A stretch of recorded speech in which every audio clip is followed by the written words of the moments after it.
Hey, this is Mike from the One Stop Co-op Shop with a playthrough of The Few and Cursed. This is the newest one from Rock Manor Games, and disclaimer, I did get a review copy of this. And this game is based on a comic book series set in a weird West setting where curse chasers, like my character here, are trying to hunt down monsters and bad guys around the Old West. This game can be played competitively, co-op, or solo. And between solo and co-op, co-op is the much better way to play. See my review to hear more about that. But it's also pretty tough to run two characters dual-handed. So I'm going to show you one of the solo scenarios, even though it's not the best look for the game, just so you can kind of see what it's all about. So there's three main solo scenarios. In one, you're trying to defeat these four monsters terrorizing the landscape.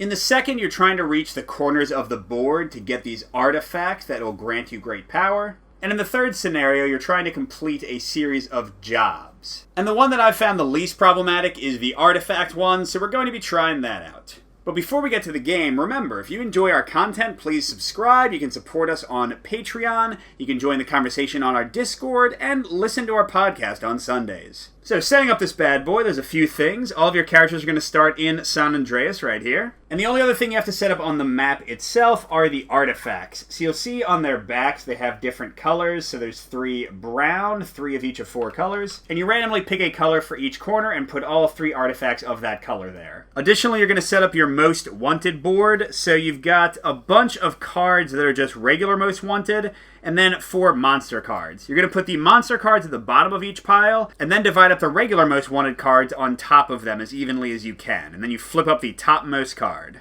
You'll also shuffle and place your encounter cards, both cursed encounters and regular. And there's also a spot on the board for the regular wanted posters and for the store, but it's a really wide board, so just for filming purposes, I put them over here. But you flip up 3 cards from the top of the deck that you can purchase, and you randomize which side each of these 4 wanted posters come out, because they're always in play. And then you have to pick and set up your character. I'm doing Annabelle, who I guess is some sort of a gun-toting child. And each character has a cursed side with a skull and a non-cursed side. You start uncursed. And you fill in cubes for your starting statistics. You'll see Annabelle starts with 2 health, 2 ammo, and then there's a spot that marks your max ammo, which is currently 4, and 0 curse with a max of 5. She also starts with a certain amount of water, which is 5 in this case. That's the currency in the game. And she has a unique deck of cards, all with her name on them, so you just shuffle those up, and you draw 4 for your starting hand. You also put your character's grit marker on the 0 space. That's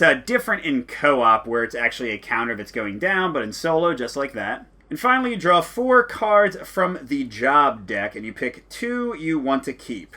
And I tend to like the ones that have the highest money value, or water value. Although, actually, since I have to run to all the artifacts, I don't think I want any that require movement, so let's go for these 2. And with that, I'm ready to play. So I'm going to quickly run through the basic phases of the game. First, you have the improvise phase, which is where you get to automatically upgrade your deck. What you do is you take the top 2 cards of the upgrade deck, you pick one of them to add straight to your hand so you can use it that round, and you're mainly looking at the icons up here, which we'll get to in a second, and the other card gets discarded. Then you have your encounter phase. If you're in San Andreas, you have 2 options. You can go to the store and buy items that are basically permanent bonuses you can use once per turn with your water, and you can also pay different amounts of water to get extra bullets or to increase your curse or bullet capacity or your health, those tracks you saw on my board. You can instead go to the job board, and these are kind of like little mini quests. You can get 2 of them, and then you can choose to sell 1 for its water value at the top left. But if you're not in town, you're going to draw an encounter card, depending on what type of terrain you're in. There's a desert, canyons, ruins, and up here and also all the corner spaces, curses. If you're in anything except curse, you'll draw the topmost card and read the entry that matches your type of terrain, and often you'll have an option or a forced choice to spend some resources. But if you're in a curse location, you draw a curse card, and it'll give you 3 choices. If you can't do one of the first 2, you have to do the third one, which is always going to be negative. So then we get to the real meat of the game, the action phase. And basically, like a lot of deck builders, you're going to play the cards you want to play. You don't have to use your whole hand to gain the icons in the upper left. And some cards will also have special text at the bottom. And one of the main icons you'll get are the green arrows for movement. And basically, to move from one space to another, you have to spend the indicated amount of movement. So like 2 would get me from this desert space over to these canyons. One would get me from there to the ruins. And all the icons you generate will stay around until the phase you generated them. So if I get like 5 movement, I can use 3 of it, do something else, use the other 2. It just sticks around until the action phase is done. Another common symbol is the combat one here, and that can first of all help with movement, because you'll see for here example, it's got a move symbol and a combat symbol. If I move through there and don't spend 1 combat, I take 1 damage. If I go down to 0 in solo, I'm done. But combat's also how you defeat wanted and most wanted people and also monsters. Because if you're on the right place, so any ruins for her, any desert for him, or sometimes specific locations like Santana de Agua Sucia for this guy, then you can spend the indicated amount of attack to defeat them, discard their card, and gain their reward, which will often be grit, which you'll see doesn't really matter in solo, so you won't really be chasing these very often. As you move, you might also cross over some of these purple skull symbols, and some cards can also cause those symbols to appear as well. And that increases your curse level. If you reach your curse threshold, your hero card flips over, and you have some kind of negative ability instead of your positive ability you usually have. And on top of that, if you would ever have to take a curse beyond your curse threshold, you take 1 damage instead. And remember, if you go down to 0 in solo, you lose. And something important to mention, at any point in your action phase, before or after spending any of the icons you've generated from playing cards, you can take 1 action. That can be to have another encounter, like at the beginning of the turn. It can be to fight one of those wanted cards. If you're in one of the corners of the board with these artifact tokens, you can gain one of the 3 artifacts, getting it into your hand. That's clearly one that'll be really important for me in this scenario. You can also camp for the night to gain 1 health, and that's going to affect your hand and deck. We'll get to that in a moment. And speaking of resting, at the end of your turn, you go into the cleanup phase, where you draw back up to 4 cards if you have fewer than 4. And here's a really important thing. The game has this mechanic of basically becoming exhausted if you have to shuffle your deck because you've drawn through it too much. And what that means is at the end of the turn in the cleanup phase, if your deck has been shuffled at all during that turn, even right then, you go all the way back to San Andreas. The exception is if you rest as your action, you basically camp out there. And when that happens, like I said, you gain 1 health, and you shuffle your hand, your discard pile, any cards you played, all together and draw a new 4-card hand. So it's kind of like resetting your character to continue adventuring in the wilds. And something else very important that happens during the cleanup phase in solo only is I have to pick one of the most wanted cards to discard, flipping up the next card. This is basically the timer in the game, because remember at the bottom of each pile is a monster, and when their card is flipped up, they spawn in one of the corner spaces of the board. And every cleanup phase afterwards, they'll move 1 space towards San Andreas, and them reaching the city is another loss condition. And just a quick reminder, to win in the scenario I've chosen, which is just one of 3 solo scenarios, I have to get 1 of each artifact, so go to all 4 corners, and then I have to bring them to Crow Prime, one of the monsters, to basically beg him for power. So I'm not sure which of the 4 piles he's at the bottom of, but I gotta reach him before some other monster gets into the city or before I die. So those are the basics. Let's see how little Annabelle does in the Cursed West. So to quickly go through my hand, I've got a basic 1 movement card, a resource generator, this gives me 2 more money, and then 2 of these special cards called Cursed. Every player has these in their deck. They add 1 curse, which remember is negative, but they let you copy the effect of 1 other card you played this turn, so give a lot of flexibility to your hand. But first, Annabelle is gonna improvise. Ooh, +3 speed, that's right, I already showed you these, or +2 move, +2 money, but +1 curse. And this scenario is all about speed, and actually it has a lot of curse avoidance because moving around a lot tends to generate curse. So I'm going to go for this little crow power and get myself some supernatural speed. Next I have my encounter, but since I'm in San Andreas, I can either go to the job board and hit up some employment, or I can go to the store. And the store has something I desperately want, which is this horse card. For 6 money, 6 water, I can get +2 movement every dang turn. And in a movement-based scenario, heck yes, I want that. But I only have 5 water, so I'm going to go to the job board, because you'll remember I said you draw the top 2 cards, and then you can discard 1 for its water value. So I'm going to discard this infamous card that would have required me to have 9 max health anyway, instead of my current 2, good luck, and get myself 5 more money. And I didn't really explain jobs, but basically if you reach this threshold at any point on your turn, you can discard the job to gain these rewards. Same thing for this guy, if I ever got my ammo up to 6. Here, if I camp in the desert, I would gain these rewards. And then other ones are like just discard that much movement icons or discard this much attack icons. So they're pretty straightforward. But again, since you don't care about grit in solo, they basically don't matter except for generating money, which is a bit of a bummer. So now we go into my action phase, and the action I want to take is taking another encounter, which means since I'm still in San Andreas, I can go to the shop and basically get the best of both worlds. So I'm going to spend 6 of my 10 to get my horse, and you immediately replace a card. Oh my gosh, are you kidding me? Alright, yes, I will certainly spend 3 more to get some boots. I might have too much movement now and not enough of other stuff. Well, actually, yeah, you know what? I think I'll spend 4 to get a hat that gives me 1 combat consistently, because the horse is probably fast enough. So I'm out of money and you can't sell stuff back to the shops, so let's go to the rest of my actions. And by the way, just to show items, you've got 2 spaces in your backpack, so I've got my horse and my hat there, and then up to 2 hand slots of usually weapon boosts. And again, I can use these once per turn. You can tap them if you want to remember to get 2 movement and 1 attack every single turn.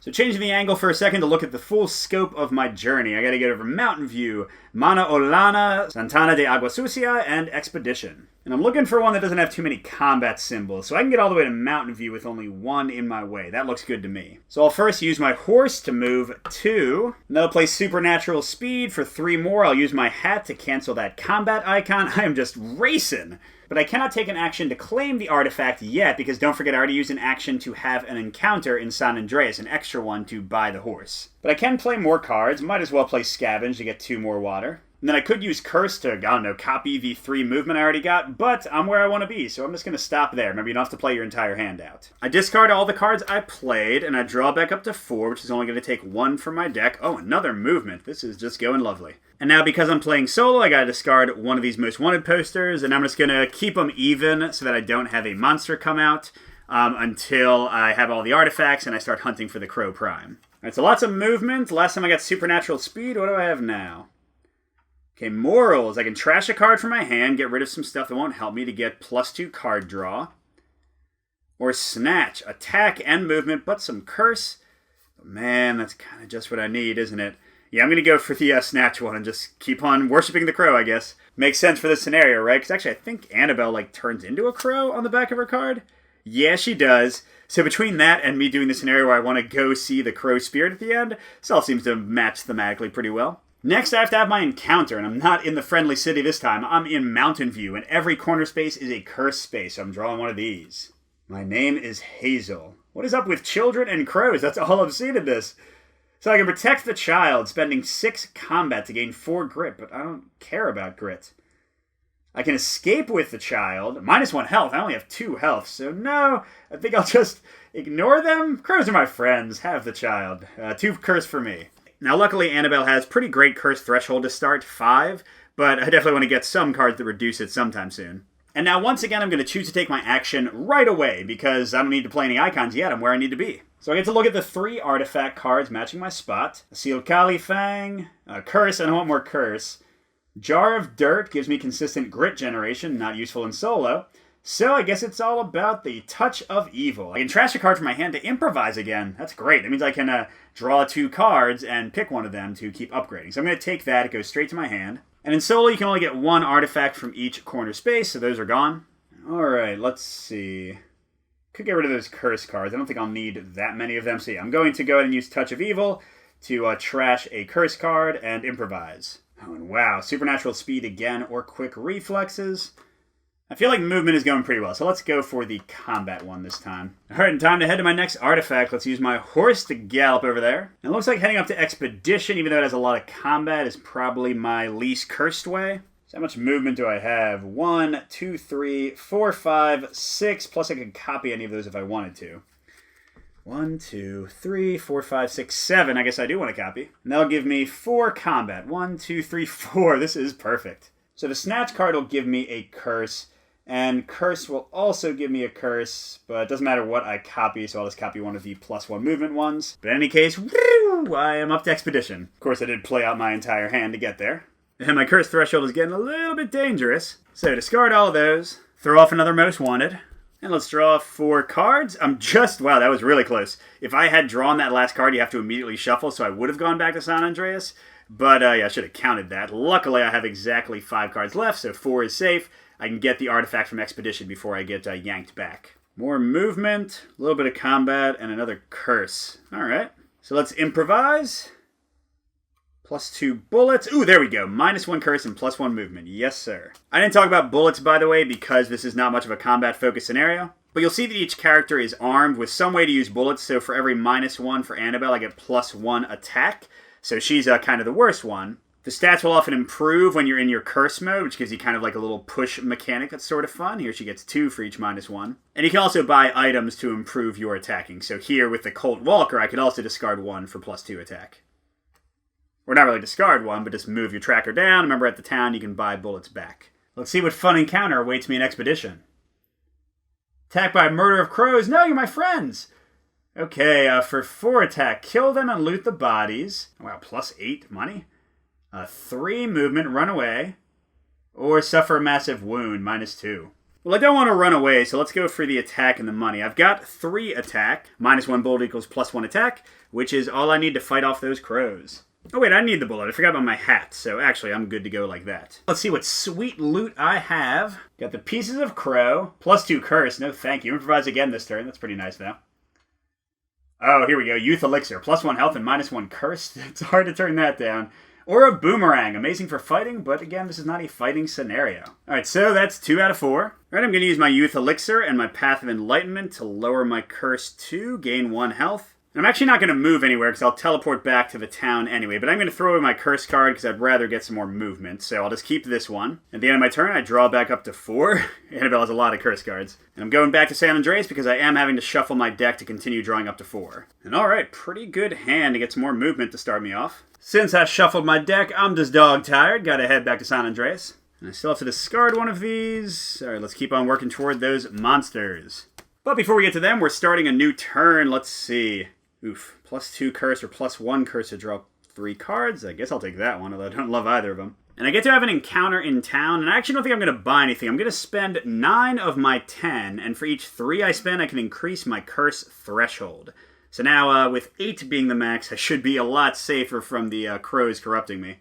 Speaking of corruption, let's head to another curse location, Santana de Agua Sucia. So I've got 4 movement, +2 for my horse, 6 right off the bat, and that's -1 curse too. So 1, 2, 3, 4, 5, 6. And sure, let's gain a curse to draw 3 cards. Okay, I got a little bit more movement, which is what I wanted to get in there. I don't really want to use these silly curse cards. But, well, I guess it doesn't hurt too much. So let me go ahead and get 3 movement, and I'll use my hat to get the 1 combat. So I've got 2 movement left. And I will decrease my curse and gain a health. And I get to take my action here. I can get the twins, great fighting weapons. An El Dorado idol for attack and movement and money. That sounds pretty good. Or Faith for movement, money, and card draw. Nah, I'm going to be like Indiana Jones and get the idol. So I've still got 2 movement left. Let's make it 4 with 2 combat and get 2 water. So that's 1, 3, which means I've got 1 movement, 1 combat left. Bam. And even though I have 2 curse cards left and could copy my way down here, I might as well wait. Alright, so I'm drawing 2 more cards. Some free water and some movement. Nice. Now, why do I want to wait? Well, don't forget, I need Crow Prime to show up to give him the artifacts. And at this rate, I'm going to have to just burn some turns here. Alright, improvising. Uppercut seems good. I don't have much combat right now. I definitely don't need the money from Treasure Hunter. Let's have our encounter. We're just on a desert space this time. So we draw a normal card and look at the desert column. The rival gunslinger arrives at high noon outside of San Andreas to settle the score with you. You count off 10 paces and quick draw.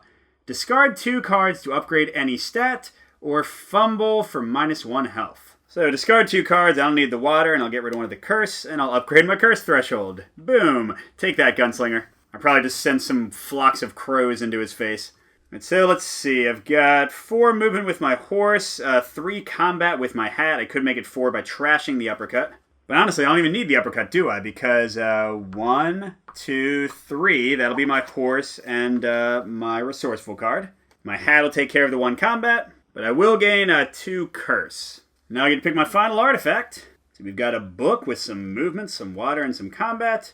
A medallion with a ton of movement and a curse. Or Eye of Horus, 3 card draw. That sounds cool, why not? So there you go. That's basically the solo scenario, because now I can pretty much just hang out until the bird shows up. I'll show you how that all works. So anyway, let's play my Eye of Horus, draw 3 more cards, why not? And alright, we got some combat, we got some movement. Let's use a Touch of Evil to get rid of this curse card and improvise. Let's see, sprint for movement, or roll and shoot for movement and attack. Oh yes. And we're just going to end our turn right here. We've got 4 cards. We won't draw from our deck. We'll never be kicked out of here. And why am I at Mana Olana? Because that's where the Crow Prime pops up. They always pop up in the same spot. So I can literally just stay here until the monster pops. So let's see. We want to get every deck down to 2 and then start flipping monsters one at a time. All right. New turn. Let's improvise. +2 bullets or attack and move. We'll take attack and move. Now, the one negative of hanging out here is we do have to take a curse card each round, but that's okay. Okay, the Elusive. For 4 water, I can strike a deal with them to get -2 curse. For 4 attack, I can scare it away and improvise. Or I can just get -1 curse. That sounds good to me. Then I'm going to take no actions, because why should I? I don't have to get rid of any cards, so I'm not going to dig through my deck and get closer to having to rest. But we can get rid of another one of these guys. And, okay, now each of them is at 4, so we just have to flip these until the crow shows up. So another turn, improvise. Quick reflexes, sure. Cursed Encounter. Caravan for water. Ride with them for some bullets and water. Rob them for a lot of bullets. Or wave goodbye, sure. -1 curse. Didn't even hurt me. And once again, I'll hang out, even though my hand is filled with stuff. All right, let's just start going through these one at a time. Are you a crow? No, you're a giant snake. So this guy pops up in Mountain View. And at the end of each future turn, he's going to move towards San Andreas, but he won't get there before the crow shows up. Improvise. Attack. Cursed Encounter. Surrounded. I can stand my ground and get some grit. I can punch through them. Okay, we'll do that. We'll spend 2 movement. Oh, I can just use that with my horse and get +1 curse. All right.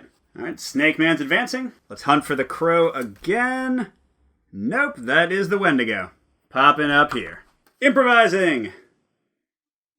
Okay, sure, Hired Gun. Cursed Encounter. Adnan Tour Guide. Okay, I guess I'll just pay him 3 water. That's what I have. And the snake moves. This guy moves. And... wow, okay, so we're going as long as we can, but you'll see we still can't lose. So our little Game of Thrones White Walker is over at Expedition. And last time I improvise. Doesn't matter. I get a curse. Keola Spring Mines. I'll just take a curse. Why not?